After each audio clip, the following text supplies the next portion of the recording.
റിയാക്റ്റിലെ component naming അത് perfect ആണെന്ന് നിങ്ങൾക്ക് എങ്ങനെ ഉറപ്പുവരുത്താൻ കഴിയും?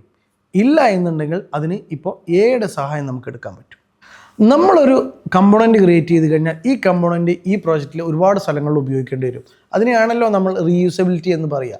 അപ്പോൾ അതിന് ചെയ്യേണ്ടത് ഈ കമ്പോണൻ്റെ പർപ്പസ് അനുസരിച്ചിട്ട് ഇതിനൊരു പെർഫെക്റ്റ് നെയിമിങ് കൊടുക്കണം. ഈ നെയിമിങ് കറക്റ്റായി മാത്രമേ ഇത് റീയൂസ് ചെയ്യാം, നമുക്ക് ഉപയോഗത്തിന് കിട്ടുക. ഇല്ലെങ്കിൽ നമ്മൾ എന്തെങ്കിലും ഒരു പേര് കൊടുത്തു, ഓക്കെ, ഇനി ഭാവിയിൽ ഒരു ആവശ്യം വരുന്ന സമയത്ത് ആ സമയത്ത് ഇതിന് എന്താണെന്ന് കിട്ടില്ല, ഒന്നും ഡീറ്റെയിൽസ് കിട്ടില്ല, പിന്നെ നമ്മൾ കോഡ് രണ്ടാമത്തെ എഴുതേണ്ടി വരും. അപ്പോൾ അതിന് വേണ്ടിയിട്ടാണ് റീയൂസബിലിറ്റി നല്ല സാധനം കൊടുക്കുന്നത്.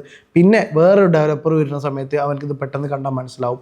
അപ്പോൾ ഇക്കാര്യങ്ങൾക്കൊക്കെ നമുക്ക് എയുടെ ഹെൽപ്പ് എടുത്തുകൊണ്ട് ഈ നെയിമിംഗ് ഒക്കെ നമ്മൾ കൊടുത്ത നെയിമിംഗ് കറക്റ്റ് ആണോ, അല്ലെങ്കിൽ എന്തെങ്കിലും സജഷൻസ് മാറ്റം വരുത്തണോ എന്നുള്ള കാര്യങ്ങളൊക്കെ നമുക്ക് മെഷർ ചെയ്യാൻ പറ്റും. അങ്ങനെ നോക്കുമ്പോൾ നമ്മുടെ കോഡ് വളരെ ക്ലീൻ ആവും. ഒരു ഡെവലപ്പർ എന്നവരൊക്കെ ഇന്ന ആളുടെ കോഡ് ഉപയോഗിക്കാൻ എളുപ്പമാണ്, അല്ലെങ്കിൽ അവൻ്റെ കോഡ് എനിക്ക് എഡിറ്റ് ചെയ്യാൻ പേടിയില്ല എന്നൊക്കെ പറയുമ്പോൾ നമുക്കതൊരു പ്രൗഡാണ് ശരിക്കും ആസ് എ ഡെവലപ്പർ എന്നുള്ള രീതിയിൽ.